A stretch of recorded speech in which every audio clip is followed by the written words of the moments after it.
भाइयों और बहनों को नमस्कार। मैं विकास कुमार आपका आज के एपिसोड में स्वागत करता हूं। वैराग्य क्या होता है? वैराग्य एक सत्य है, एक ज्ञान है, संसार का ज्ञान। यह ज्ञान कि संसार में सुख कहीं नहीं है, सुख का सिर्फ भ्रम है, वास्तव में इस संसार में दुख ही दुख है। यह ज्ञान ही वैराग्य है। वास्तव में वैराग्य हम मनुष्यों के लिए एक बहुत ही महत्वपूर्ण ज्ञान है, तभी तो इसको विशेष महत्व और नाम दिया गया है। जब मनुष्य यह अनुभव कर लेता है कि संसार में सुख कहीं नहीं है, सुख का सिर्फ भ्रम है, वास्तव में इस संसार में दुख ही दुख है। इस संसार में अपना कोई नहीं है, सब स्वार्थी हैं, सब दमड़ी के यार हैं। तब उसका मन संसार से आकर्षित होना बंद हो जाता है। अब उसे संसार नहीं सुहाता। अब उसके लिए सांसारिक वस्तुएं, धन दौलत, भोग विलास व्यर्थ की चीज़ हो जाती है। अब उसका मन पूरी तरह से संसार से ऊपरत अर्थात ऊपर उठ जाता है और बिल्कुल शांत हो जाता है। अब वह एक वास्तविक सुखी व्यक्ति हो जाता है। वास्तव में जिसकी जितनी इच्छाएं हैं, जिसका मन जितना चलेमान है, जो जितना चीज़ों पर निर्भर है, वह उतना अधिक दुखी है। जिस मनुष्य की जितनी इच्छाएं कम हैं, जिसका मन जितना शांत है और जो जितना कम पैसा और चीज़ों पर निर्भर है, वह उतना ही सुखी है। जब मनुष्य में भौतिक चीज़ों की इच्छाएं कम होने लगती है, उसका मन शांत होने लगता है और तब उसके अंदर सुख का स्तर बढ़ने लगता है। और जब भौतिक चीज़ों की इच्छाएं बढ़ने लगती है, उसमें दुख का स्तर बढ़ने लगता है। वास्तव में वास्तविक सुख जिसे मनुष्य बाहर सांसारिक वस्तुओं में ढूंढता है और दुख उठाता है, वह वास्तविक सुख उसके अंदर ही है। वास्तव में आत्मा स्वयं ही सुख स्वरूप है, पर अज्ञान और इच्छाओं के कारण वह अपने स्वरूप का अनुभव नहीं कर पाता है। पर जब ये इच्छाएं कम होने लगती है, खत्म होने लगती है, वह फिर से अपने स्वरूप को अनुभव करने लगता है। इच्छाएं जितनी कम होगी, मनुष्य उतना ही सुखी होगा, और इच्छाएं जितनी अधिक होगी, मन जितना चलेमान होगा, मनुष्य उतना ही दुखी होगा। इच्छाएं सुख के लिए अवरोध है, अगर यह कहा जाए तो गलत नहीं होगा। आजकल ध्यान के प्रति लोगों में जागरूकता बढ़ी है और यह एक बहुत अच्छी बात है। मैं यह अनुभव करता हूँ कि लोग सांसारिक कर्मों के कारण हुए दुख, इसे आप एक प्रकार का हैंगओवर भी कह सकते हैं, से उबरने के लिए ध्यान का प्रयोग करते हैं। लोग कुछ विधि द्वारा अपने मन को कुछ समय के लिए शांत कर देते हैं और अपने स्वरूप के थोड़े से थोड़ा अंश को अनुभव कर पाते हैं। पर चूँकि उनका ज्ञान अभी निवृत्त नहीं हुआ होता है, वे फिर से उन्हीं दुख देने वाले कर्मों में लग जाते हैं।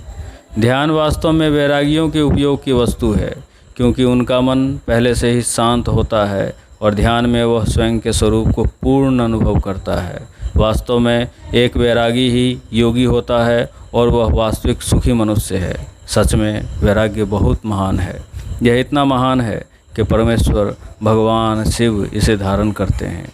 भगवान शिव को वैराग्य धारण करने की कोई आवश्यकता नहीं है, पर वे इसे हमारे कल्याण के लिए धारण करते हैं, क्योंकि भगवान शिव कल्याण स्वरूप हैं।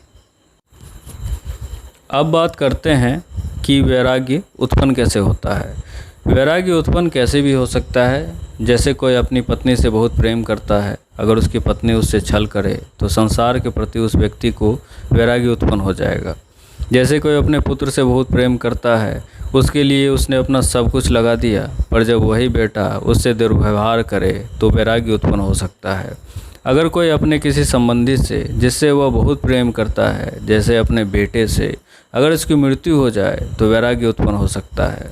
शास्त्रों में यह भी वर्णन आता है कि धन के नाश से भी वैराग्य उत्पन्न हो जाता है, पर यह पूर्व काल में ऐसा होता था जब लोगों में ज्ञान था। आजकल यह देखा जाता है कि धन के नाश हो जाने पर लोग आत्महत्या कर लेते हैं, क्योंकि आज के लोगों ने यह मान रखा है कि धन ही जीवन है। आज के लोगों में ज्ञान का स्तर काफ़ी कम है। श्मशान में जब मनुष्य शरीर को जलते देखता है, तब उसे भी अपनी नश्वरता का ज्ञान हो जाता है। ऐसे में भी वैराग्य उत्पन्न हो सकता है। वास्तव में वैराग्य कैसे भी उत्पन्न हो सकता है, क्योंकि संसार का सत्य मनुष्य के सामने कैसे भी आ सकता है।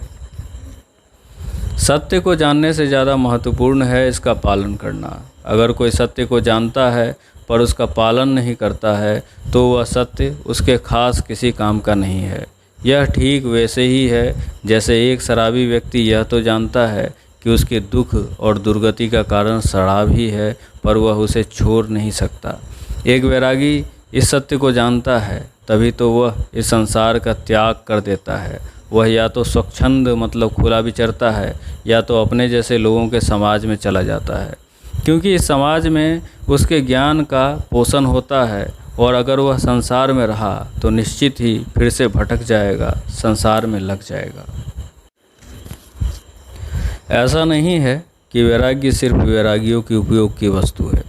हमारे समाज में, जीवन में वैराग्य का बहुत महत्वपूर्ण स्थान है। वास्तव में वैराग्य संसार का ज्ञान है, संसार की असारता का ज्ञान है। यह तब उत्पन्न होता है जब संसार मनुष्य को उसके इच्छा के विपरीत परिणाम देता है। जब मनुष्य यह अनुभव करता है कि जैसा मैंने इस संसार से आशा करी थी यह उसके ठीक विपरीत है, तब वैराग्य उत्पन्न होता है। सत्य का एक लक्षण है कि सत्य को जो जितना मानेगा उसे उतना लाभ होगा। यही बात झूठ पर भी लागू होता है कि असत्य को जो जितना मानेगा उसे उतना नुकसान होगा। मतलब कि अगर आप सत्य को 10% मानते हैं तो आपको 10% लाभ होगा, और 80% मानते हैं तो 80% लाभ होगा। ऐसा नहीं है कि या तो मनुष्य पूरा वैरागी होगा या तो पूरा सांसारिक ही होगा। जो भी सत्य को देखेगा, अनुभव करेगा, सत्य उस पर अपना प्रभाव छोड़ेगा। सत्य वास्तव में समाज के अज्ञान को बैलेंस करके रखता है। सत्य के अभाव में अज्ञान बहुत बढ़ जाता है। फलस्वरूप समाज में दुख, लोभ, लालच, जुर्म, आत्महत्याएं बहुत बढ़ जाती है। सच में सत्य सिर्फ भावनाओं की ही नहीं, मनुष्य के अज्ञान को भी बैलेंस करता है। आज समाज में क्या हो रहा है? आज समाज में दुख बढ़ा है क्योंकि आत्महत्याएं बढ़ी है, जुर्म बढ़ा है। जुर्म इस हद तक बढ़ा है कि लोगों की मानवता मर सी गई है। आज मनुष्य के जीवन का कोई ठीक नहीं है। बीमारी है, एक्सीडेंट है, दुख और मृत्यु चारों ओर व्याप्त है। पर लोगों को ज्ञान क्यों नहीं हो रहा है? ऐसे दुखदाई संसार में तो बहुत से वैरागी अभी तक हो जाने चाहिए, पर ऐसा हो नहीं रहा है। इसका एक कारण है, आज का मनुष्य भीड़ में भी रहकर अकेले रहता है। उसको अपने घर परिवार के अलावा किसी से भी कोई मायने मतलब नहीं है। आज अगर किसी के पड़ोस में मृत्यु भी हो जाती है तो उसे कोई फर्क नहीं पड़ता है, वह अपना रोज़ का काम करता रहता है। वास्तव में आज का मनुष्य ऐसा जीवन जीता है कि उसे अपने अलावा कुछ भी नज़र नहीं आता है, और जब सत्य होते हुए भी नज़र नहीं आएगा तो उसका प्रभाव कैसे होगा? तभी आज अज्ञान बढ़ा हुआ है, दुख बढ़ा हुआ है, पाप बढ़ा हुआ है। आज से 20-25 साल पहले ऐसा नहीं था। लोग समाज में रहते थे, जन्म मृत्यु सुख दुख में शामिल होते थे, तो उनके अंदर का ज्ञान और अज्ञान बैलेंस रहता था। पर आज एक अनबैलेंस उत्पन्न हो गया है। आप लोगों से मैं एक बात कहना चाहूँगा, मृत्यु में ज़रूर शामिल हुएं, श्मशान ज़रूर जाएं, जब भी आपको मौका मिले। इससे आप वैरागी नहीं हो जाइएगा, यह इतना आसान नहीं है। इससे आप एक बेहतर मनुष्य बनिएगा, आप सुखी होंगे, आपका घर परिवार सुखी होगा और आप एक मजबूत इंसान बनिएगा। आज के लिए आपसे आगे लेता हूँ। अपना ख्याल रखें, खुश रहें। धन्यवाद।